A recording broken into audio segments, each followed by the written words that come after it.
here.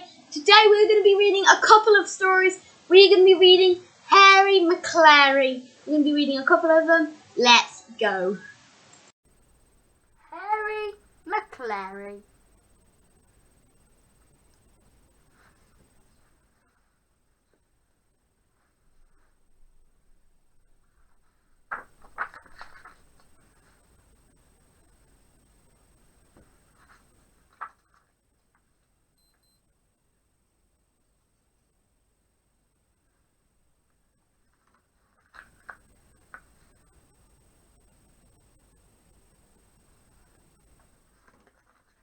Hairy Maclary from Donaldson's dairy. Out of the gate and off for a walk went Hairy Maclary from Donaldson's dairy.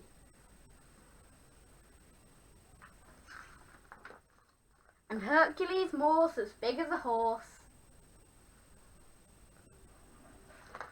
With Hairy Maclary from Donaldson's dairy.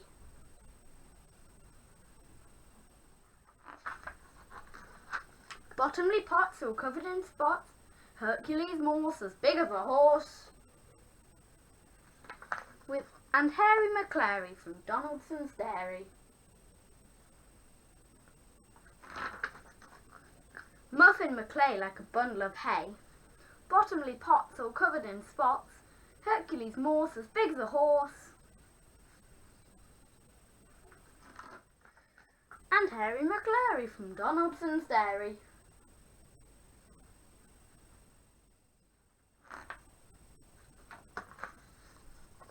Bits of Maloney all skinny and bony, Muffin Maclay like a bundle of hay, bottomly pots all covered in spots, Hercules' morse as big as a horse. And Hairy Maclary from Donaldson's dairy.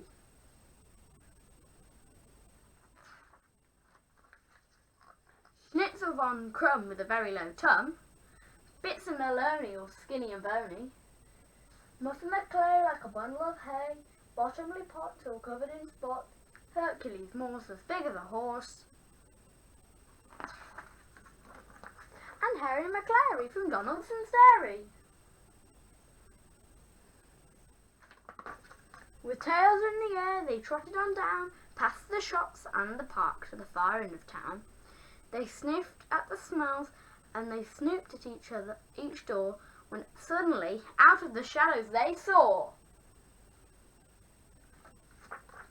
Scarface Claw, the toughest Tom in town. "Yow!" said Scarface Claw.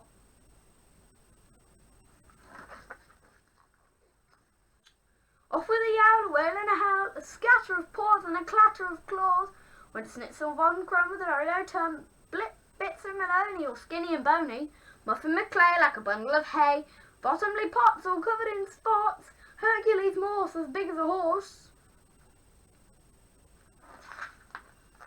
And Hairy Maclary from Donaldson's dairy. Straight back home to bed.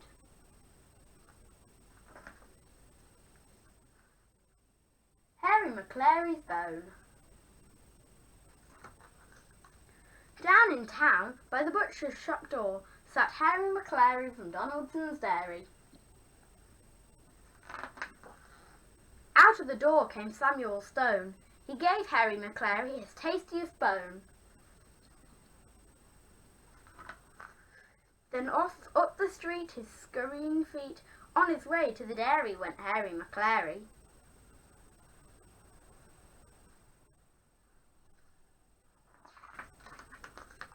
And chasing him home with their eyes on the bone, went Hercules' morse, bottomly pots, Muffin Maclay, Bits of Maloney, and Schnitzel von Crumb with the very low tum. Hungrily sniffing and licking their chops, they followed him up past the school and the shops.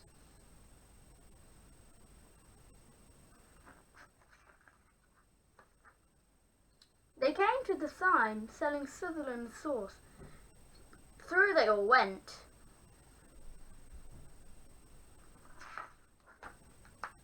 except Hercules Morse.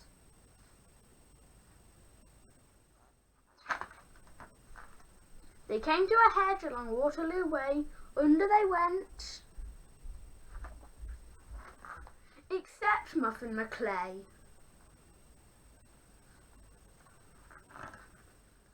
They came to a yard full of dinghies and yachts. Round they went, except Bottomley Pots. They came to a building site, cluttered and stony. Over they went, except Bits and Maloney. They came to a wall by the house of Miss Plum. One of them jumped, but not Snitcher von Crumb.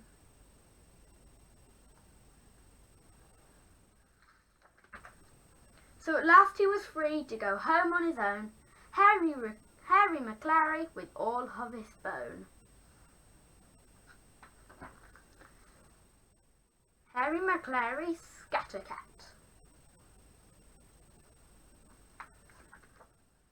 Hairy Maclary felt bumptious and bustly, bossy and bouncy and frisky and hustly. He wanted to run, he wanted to race, but the main thing he wanted was something to chase. Grey-Wack Jones was hunting a bee, but along came Hairy Maclary, who chased her up in the sycamore tree.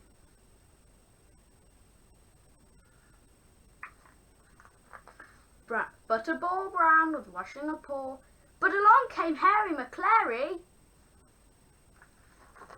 and bustled him under a rickety door.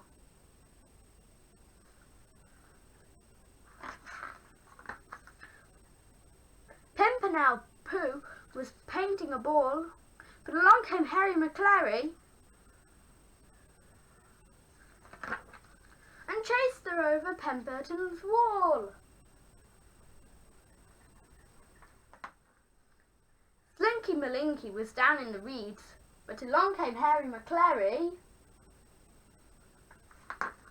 and hustled him into a drum full of weeds.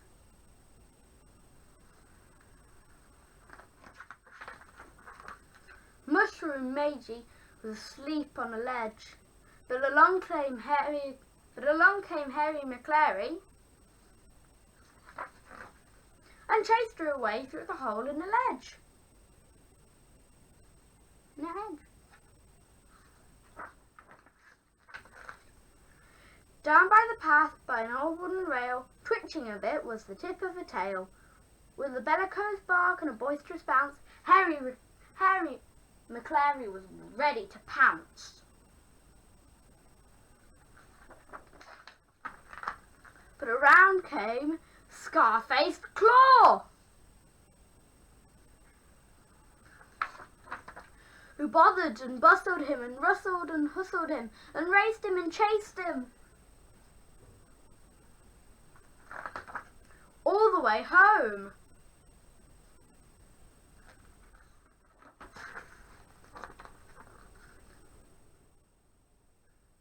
Hairy Maclary's Caterwaul caper. With a twitch of his tail and a purposeful paw, down by the river crept Scar-faced Claw.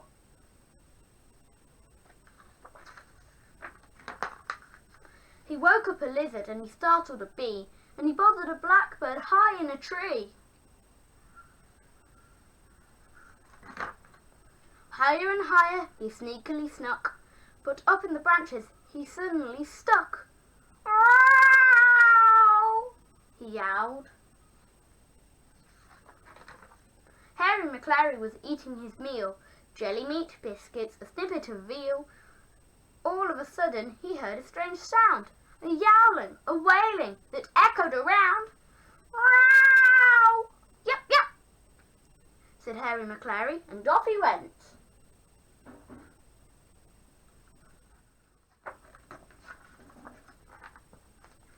Hercules Morse was asleep in a glade, with his tail in the sun and his head in the shade. Then came the sound echoed around. "Ow!" "Woof!" said Hercules Morse, and off he went.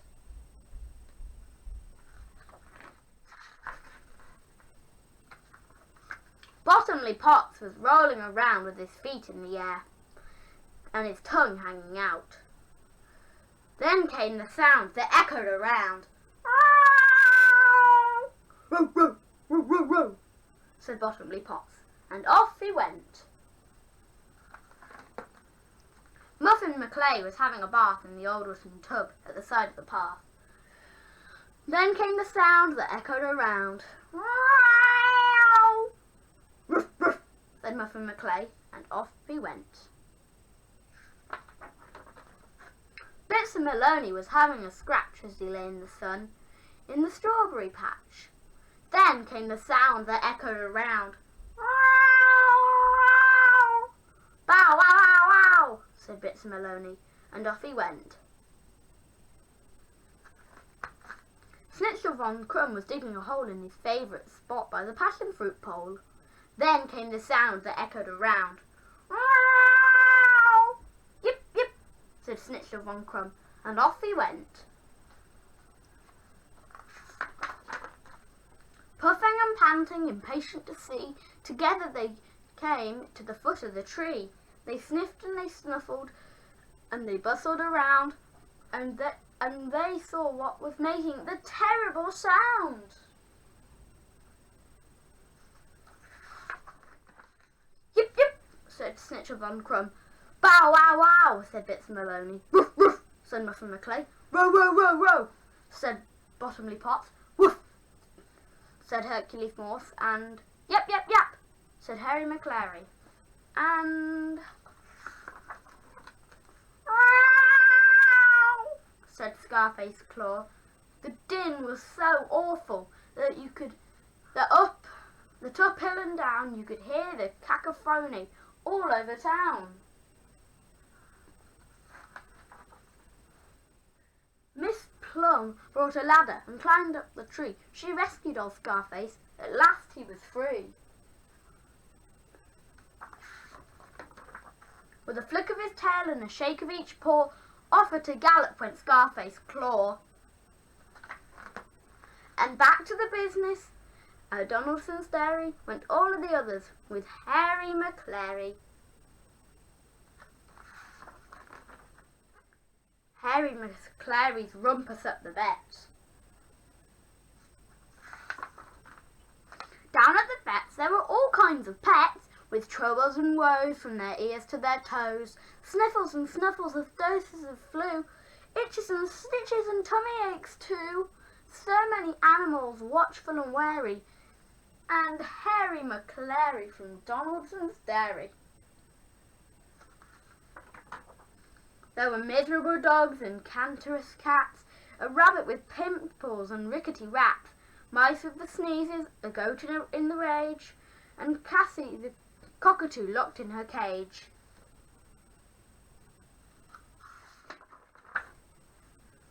Cassie had claws and a troublesome beak. She saw something twitch, so she gave it a tweak.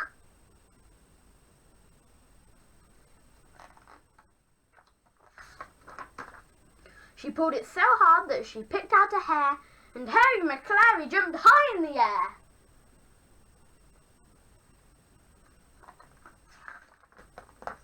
A bowl full of mice was bundled about. Over it went, and the mice tumbled out.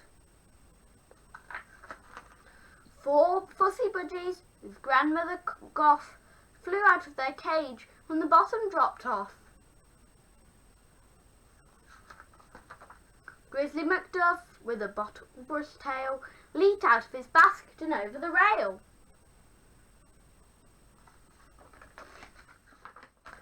The Pomadum kittens from Parkiston Place squeezed through an opening and joined in the chase.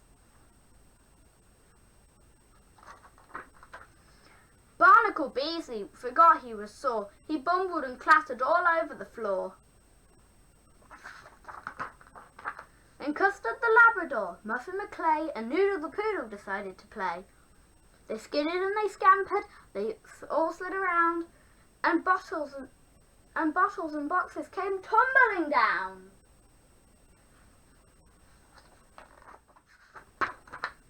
What a kerfuffle! A scramble of paws, a tangle of bodies, a jumble of jaws, with squawking and yowling and mournful meow. They really were making a terrible row. Out came the vet. I'll fix them, but she tripped on a lead and fell over instead.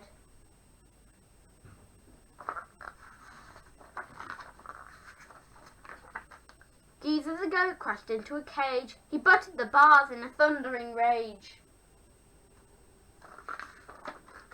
Cassie got mad. She rattled her beak. She saw something twitch, so she gave it a tweak.